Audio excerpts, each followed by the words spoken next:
Hi everyone, urakaza neza nanone kuri YouTube channel yanjye ari nayo yanyu yitwa Fisher TV. Hanyuma rero ndagushimira ko warakanze kuri subscribe, ndagushimira wowe udahwema gukurikira ibiganiro tunyuza hano umunsi ku munsi. Ku mugoroba w'iki cyumweru ku itariki 19 z'ukwezi kwa kane nibwo ingabo za USA zafashe ubwato bwari buri mu nyanja cyangwa se mu muhora wa Hormuz mbere yuko bufatwa, ariko bwabanje kuraswaho. Amerika ivuga yuko ubwo bwato bwaba bwarengereye ku mabwiriza y'ifungwa ry'imipaka yose yinjira muri Hormuz. Ni ukuvuga ngo amakuru avuga yuko mbere yuko ubwato bufatwa habanje kuraswa cyangwa se bwabanje kuraswaho. Iran yavuze yuko ibyo yakoze ari ubusahuzi cyangwa gushimuta ibyo bita piracy. Umuntu ngo ni nk'ubusahuzi bubera mu nyanja. Ni ukuvuga ngo ikindi Iran yavuze yuko ibyo byose binyuranyije n'amategeko mpuzamahanga. Hanyuma ikindi gikomeye cyane Iran yatangaje, yavuze yuko mu gihe cya vuba iraza kwihorera. Ese ibi ngibi byatumye abantu benshi baba bagira impungenge bavuga ngo ese ntihaba harimo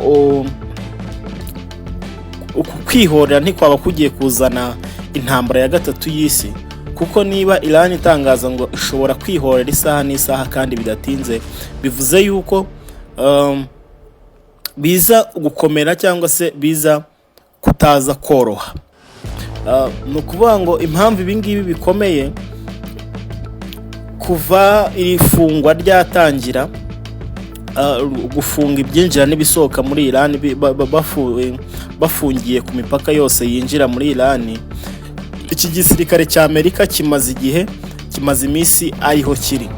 N'agahenge kari katanzwe k'iminsi 10 ku Israel itari kurasa kuri Libani, amakuru avuga yuko kaba karangirijwe, kuko Israel bivugwa yuko yaba n'ubundi yararenze ku mabwiriza nayo ikongera igatera muri Libani.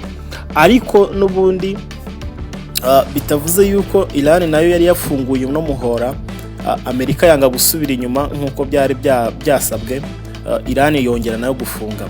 Ibi bije rero biba muri iyo minsi, ibi byose bikiba ubwato bwafashwe cyangwa se bwafunzwe ariko bubanje kuraswaho. Ikindi gituma Iran ivuga yuko ishobora kwihorera bidatinze, abaturage ba Iran mu minsi yashize biraye mu mihanda Tehran, mu murwa mukuru wa Iran, berekana ko bashyigikiye ubuyobozi bwabo. Ibi ngibi bivuze iki ku rwego mpuzamahanga? Bivuze yuko Iran byanze bikunze, uko byagenda kose, iravuga ati abaturage ubwo badushyigikiye nta kintu na kimwe tutakora. Mu butumwa Donald Trump aherutse gutangaza mu minsi yashize, mbere yuko abaturage birara mu mihanda bakigaragambya, yasaga nkaho abwira abaturage yuko ubuyobozi buriho budashoboye. Nyuma nibwo twabonye imyigaragambyo y'abaturage i Tehran ivuga yuko abaturage bashyigikiye ubuyobozi buriho, bavuga ngo bazihorere. Impamvu benshi bavuga ngo bazihorere, twavuze yuko hari abantu benshi bamaze gupfira muri iyi ntambara. Ni ukuvuga ngo Amerika irarye irimenge, kuko ibintu bishobora gukomera. Hanyuma uwitwa Monson El-Hamoun yabwiye ikinyamakuru cyitwa Reuters, yakibwiye ati Amerika ntabwo iri kubahiriza amasezerano yagiranye na Iran. Nubwo bwose nyine ibyo ngibyo bigize, kuko Iran yari yasabye yuko Amerika yasubira inyuma, Amerika irabyanga. Nubwo bavuga yuko hari ibiganiro bishobora kubaho, ariko ntabwo Amerika iri kugerageza kubaha ayo masezerano. uku gushyamirana rero kuri hagati y'ibi bihugu bikiyongera ku kuba Amerika yaba yafashe ubwato bwa Irani. Ntituzi igishobora kuba nyuma yaho. Ni ukuvuga ngo turakomeza duhanga amaso mu burasirazuba bw'isi bwo hagati, tuze kureba ikiza guturukayo. Ni ukuvuga ngo n'abasenga musengere isi, musengere aho ibintu birimo birerekeza.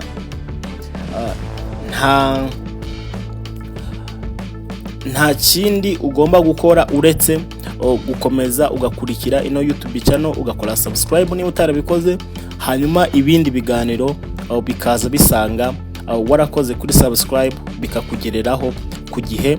Natwe ikindi tuza gukora ni ukomeza gushaka update, ikiza kubaho turaza kukibabwira hano kuri YouTube channel yanjye ari nayo yanyu yitwa Fisher TV.